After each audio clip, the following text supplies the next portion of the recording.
Hello friend, welcome back to E learning with Hina ma'am channel. आज हम 65 क्वेश्चनों को देखेंगे। आज हम प्रैक्टिस सेट 6 की ही बात करेंगे। इसके हम 60 क्वेश्चनों को पहले देख चुके हैं।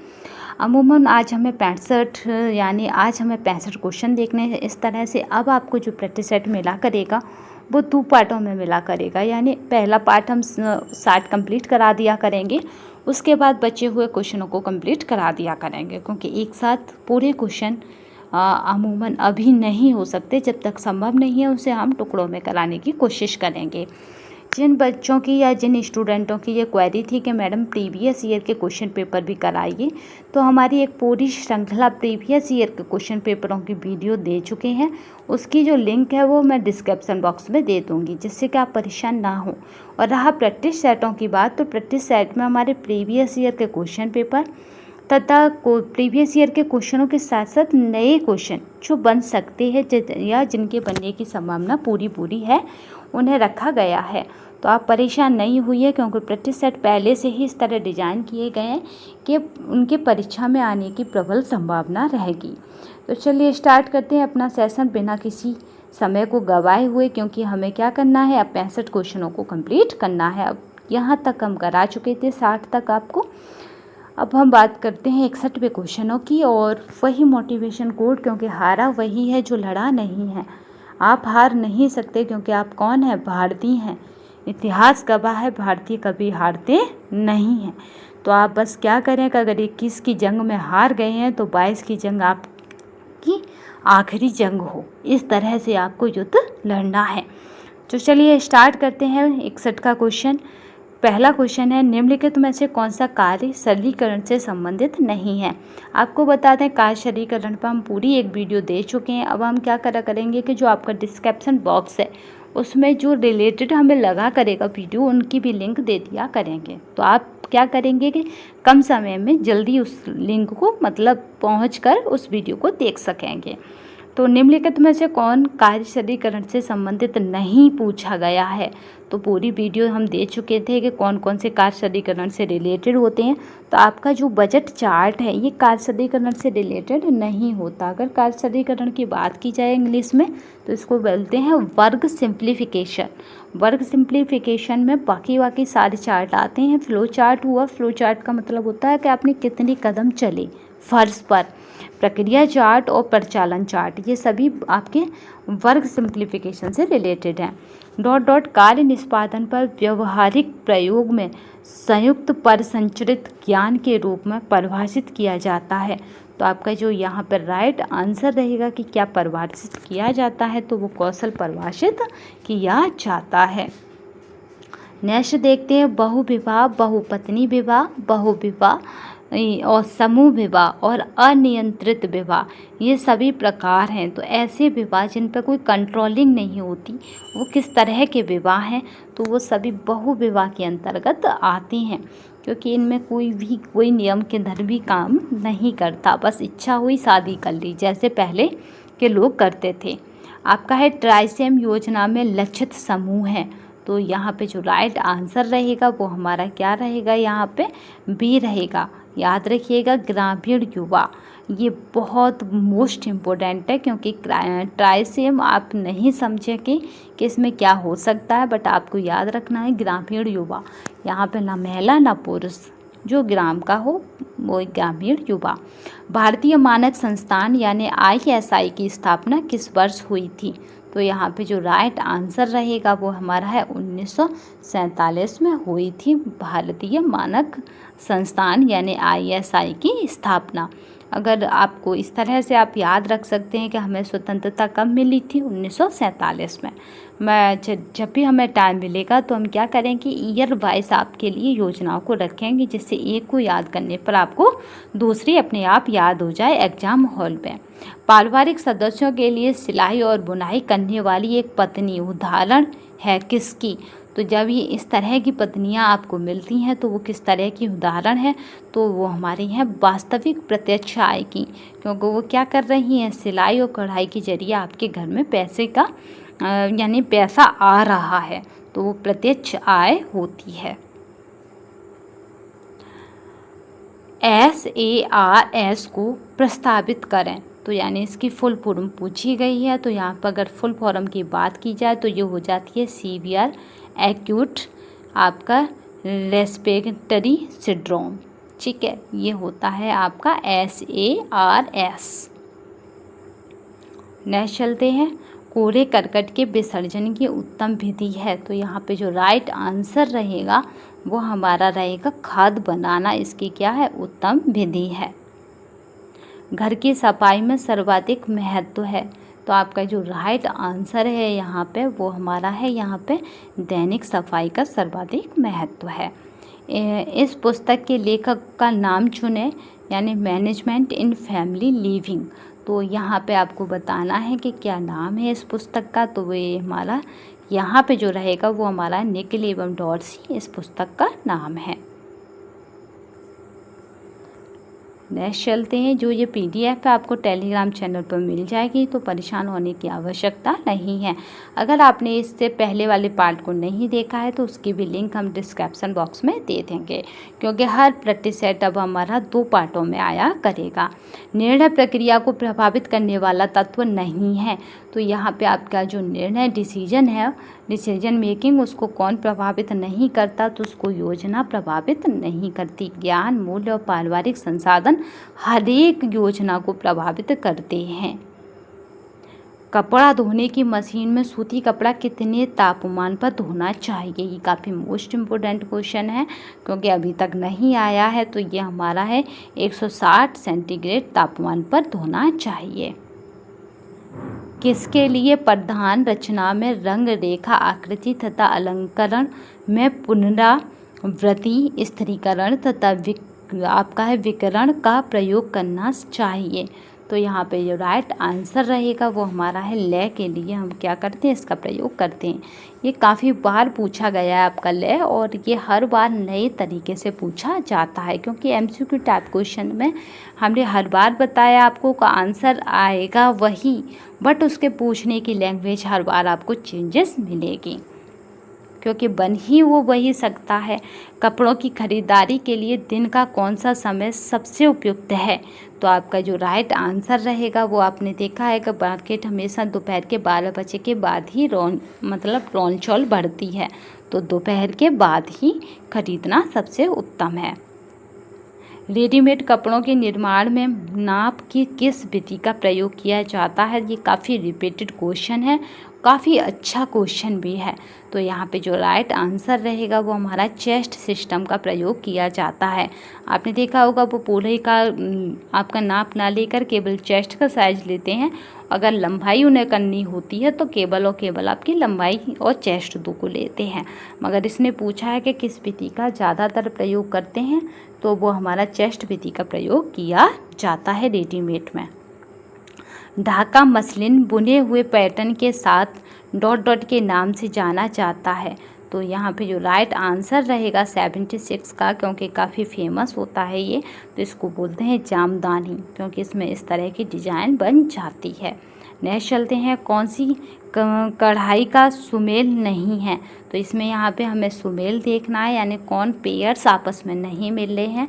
तो कसूती हमारी क से कर्नाटक, क से कसूती, और क से कच्छ, और क से कच्छ कहाँ पे है, गुजरात में है। तो ये हमारा सही है। अगर बात करें जाए मुर्री की, तो ये लखनऊ की है, बट मोती भारत दिल्ली ये आपका गलत स्टेटमेंट है, तो यानी ये सुमेलित नहीं है। तो इसका जो राइट आंसर रहेगा वो रहेगा बी, क्योंकि हमें एग्ज़ाम टाइम में क्या करना है, नहीं पर ज़्यादा ध्यान देना है, क्योंकि कभी कभी हम जल्दी में नहीं देखते हैं, क्योंकि वहाँ पे सबसे ज़्यादा प्रेशर होता है हमारे पास, और समय का उससे भी बड़ा प्रेशर होता है।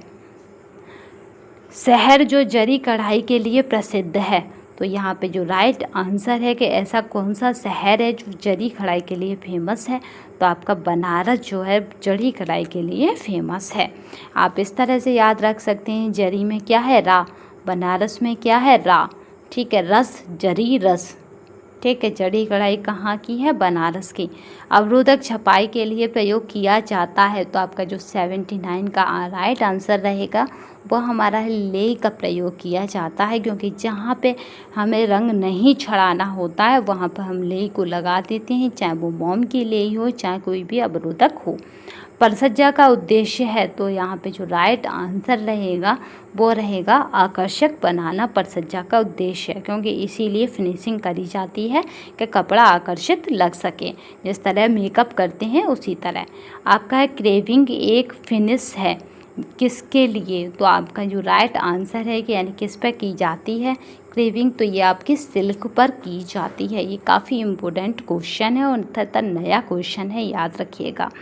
नेक्स्ट देखते हैं आपका इंटरलैंगिंग धागों के तानों बानों में अपनाए गए प्रणाली के या डिजाइन के अनुसार डॉट डॉट का नाम रखा जाता है, तो यहाँ पे जो राइट आंसर रहेगा वो हमारा रहेगा बुनाई रखा जाता है।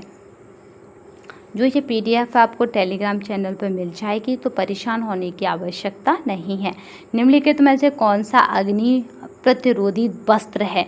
तो आपको बहुत बार बता चुके हैं कि अग्नि प्रतिरोधी वस्त्र कौन से हैं।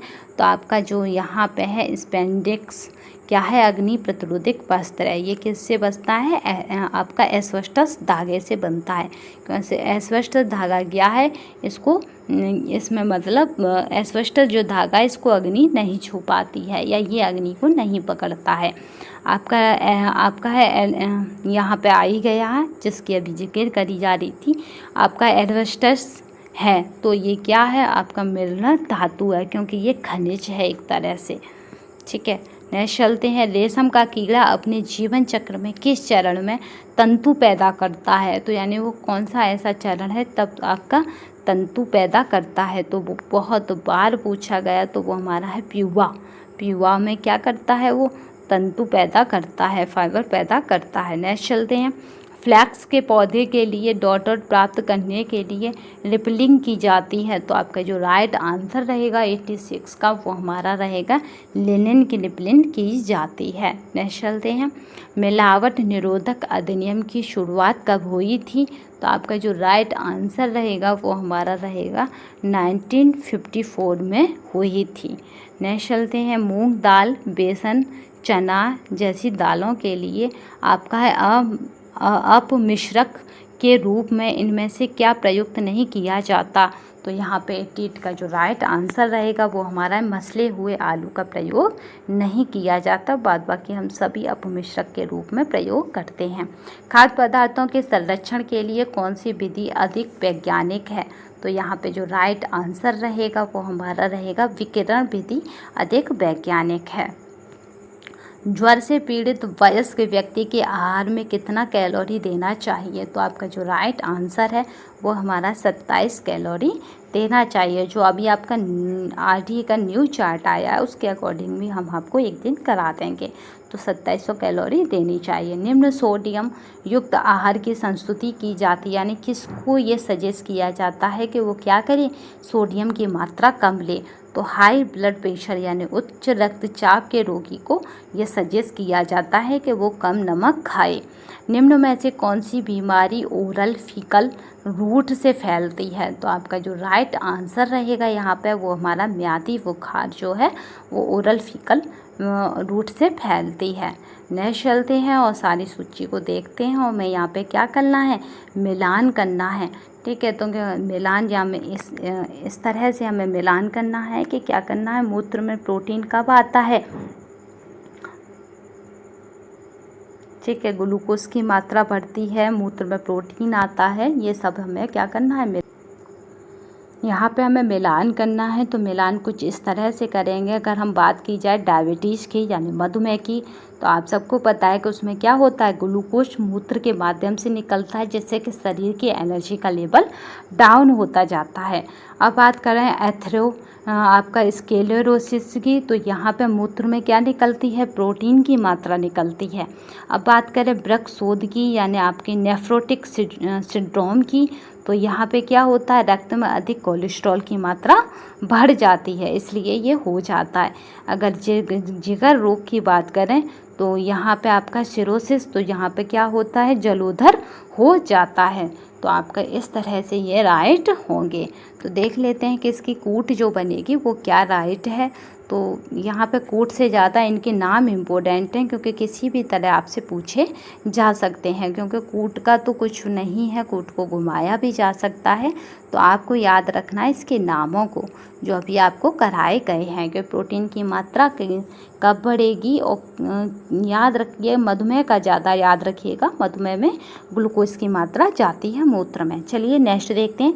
पेट में छाले आजकल बहुत मिलता है, क्योंकि खाना कम खाया जाता है। तो अल्सर क्या होता है, एसिडिटी के कारण हमारी पेट की परतें क्या हैं, जल जाती हैं, इस तरह से भी कह सकते हैं। इनको ही हम अल्सर कहते हैं। पेट में छाले होने पर किनका सेवन कम करना चाहिए। तो क्योंकि पेट में छाले हो जाते हैं तो क्या हो जाती है, पेट सबसे सॉफ्ट सा होता है उसकी खाल। तो यहाँ पे किसका प्रयोग कम करना चाहिए ये पूछा जा रहा है। तो यहाँ पे जो राइट आंसर रहेगा वो हमारा मिर्च और मसाले और रेशेदार भोजन, क्योंकि ये यहाँ पे लगते हैं आपकी दीवारों में, जो पेट की सतह होती है, जो परत होती है, उनमें ये चुभते हैं। रोगी के लिए आहार आयोजित करते समय निम्न में से किस पर ध्यान दिया जाता है। तो आपका जो राइट आंसर रहेगा यहाँ पे वो हमारा इनमें से सभी का। रोगी का कारण जानना होता है, आहार की प्रकृति जाननी होती है, रोगी के भोजन संबंधी आदतें भी जाननी होती हैं कि क्या खाता है, ऐसा ना हो जो खाता है उससे रोग उसका बढ़ रहा हो।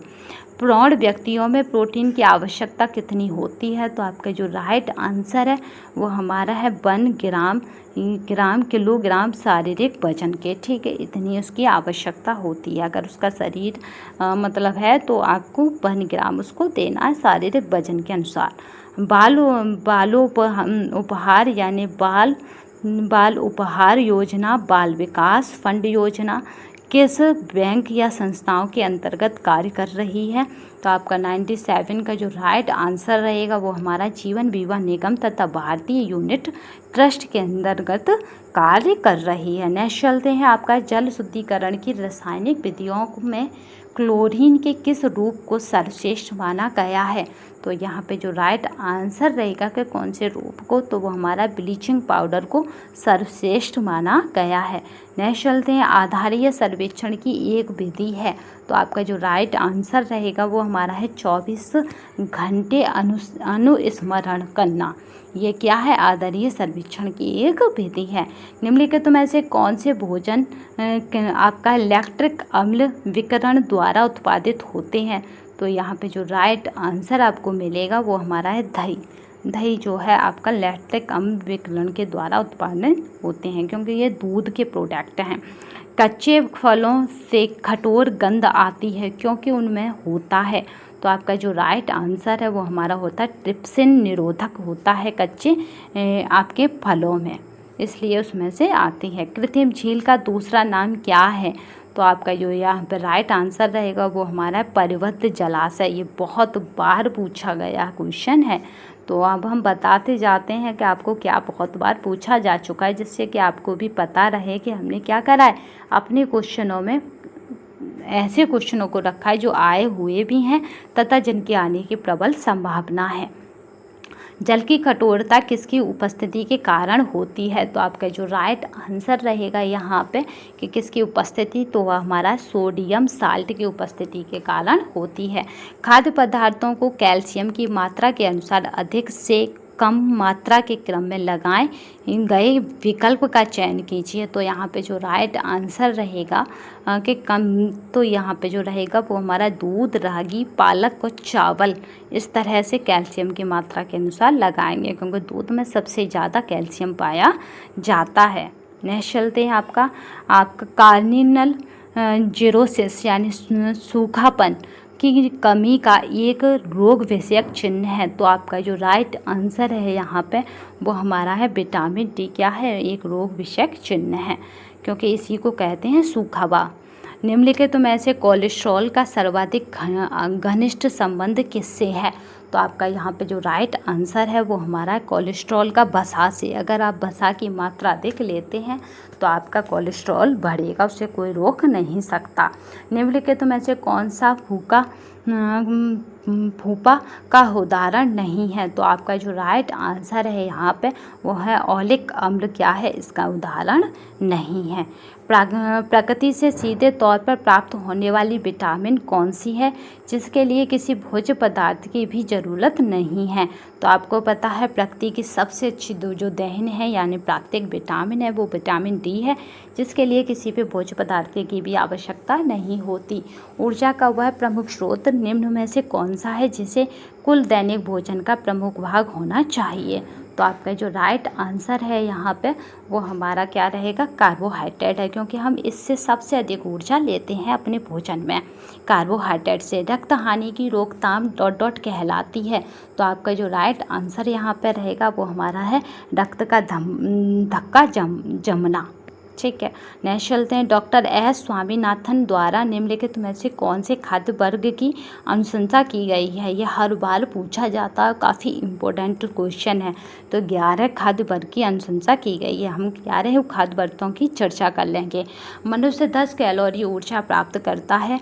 तो आपका जो राइट आंसर रहेगा वो हमारा रहेगा 2.5 किलोग्राम कार्बोहाइड्रेट से, क्योंकि आपको पता है कि एक में कितना मिलता है। तो आपको पता है कि एक में कितना है, 4 है। तो इस तरह से आपका क्या होगा कि आपका 2.5 से वो क्या कर लेगा, 10 किलो कैलोरी प्राप्त कर लेगा। क्योंकि अभी